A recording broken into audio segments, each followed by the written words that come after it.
Hello दोस्तों, कैसे हो आप सभी लोग। उम्मीद करता हूँ कि आप सभी लोग बहुत अच्छे होंगे।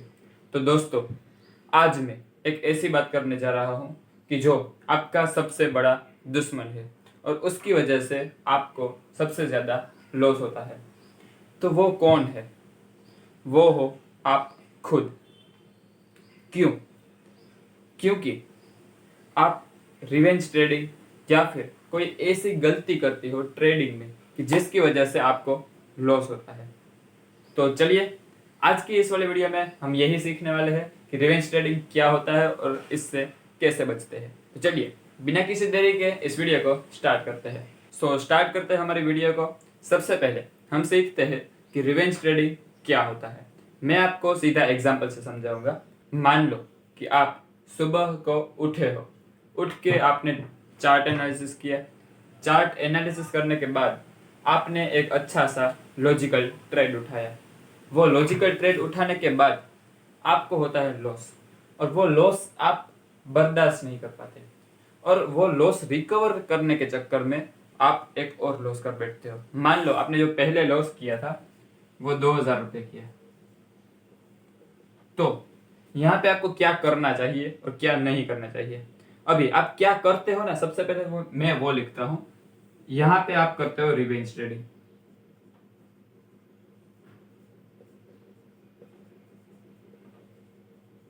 आप तो कहोगे यहाँ पे कि मैंने यहाँ पे लॉजिकल ट्रेड उठाया, बट नहीं, आपने लॉजिकल ट्रेड नहीं उठाया, आपने रिवेंज ट्रेड उठाया है। तो वो ज्यादा उसकी एफिशिएंसी नहीं होती।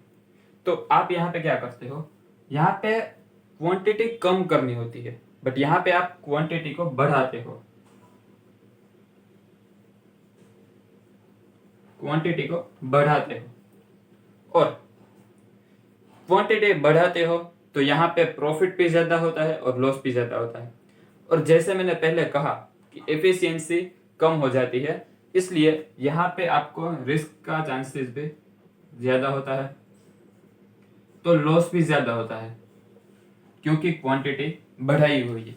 अभी यहाँ पे आपको क्या करना चाहिए, मैं वो कहता हूँ। आपको यहाँ पे करना चाहिए, सबसे पहले उस समय ट्रेड नहीं लेना है।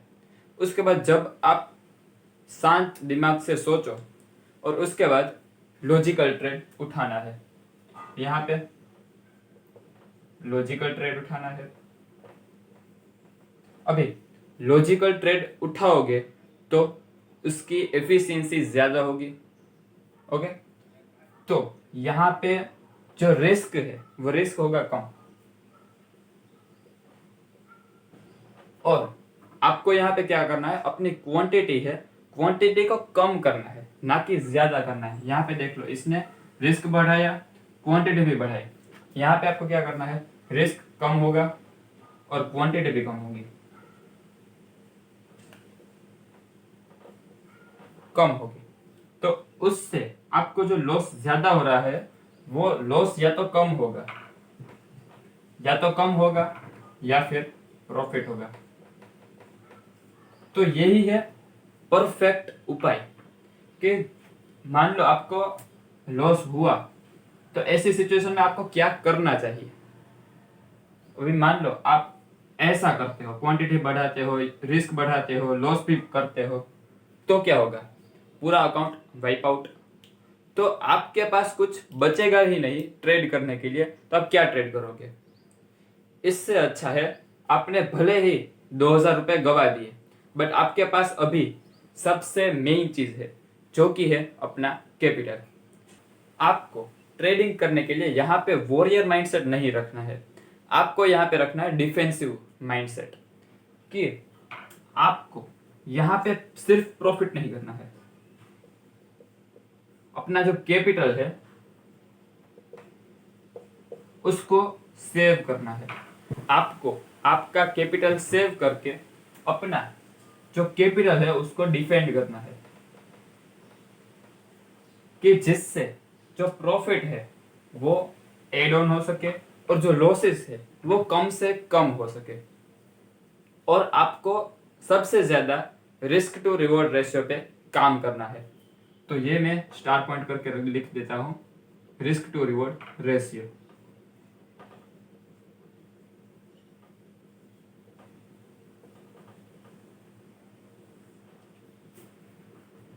तो ये कुछ सिचुएशंस है कि जो आपको रिवेंज ट्रेडिंग के टाइम नहीं करनी चाहिए।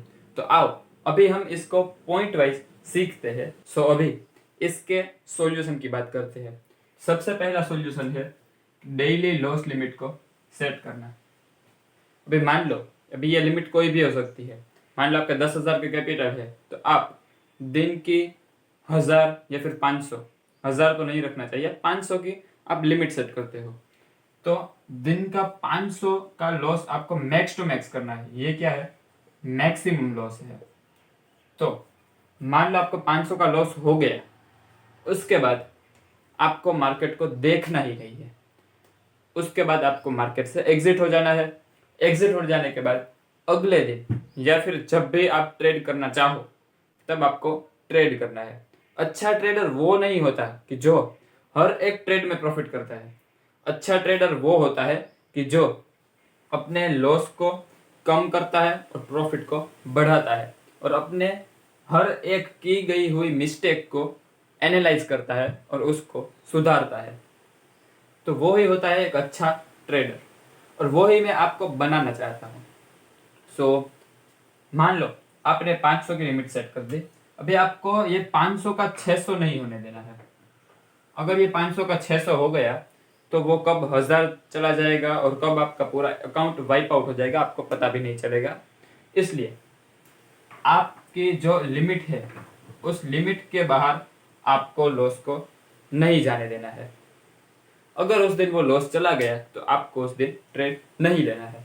ये एक सिंपल रास्ता है कि जो आपको रिवेंज ट्रेडिंग से बचाएगा। सो अभी हम बढ़ते हैं हमारे दूसरे सॉल्यूशन की तरफ, जो कि है डेली नंबर्स ऑफ ट्रेड्स को फिक्स करना। अभी आप रिवेंज ट्रेडिंग कब करते हो?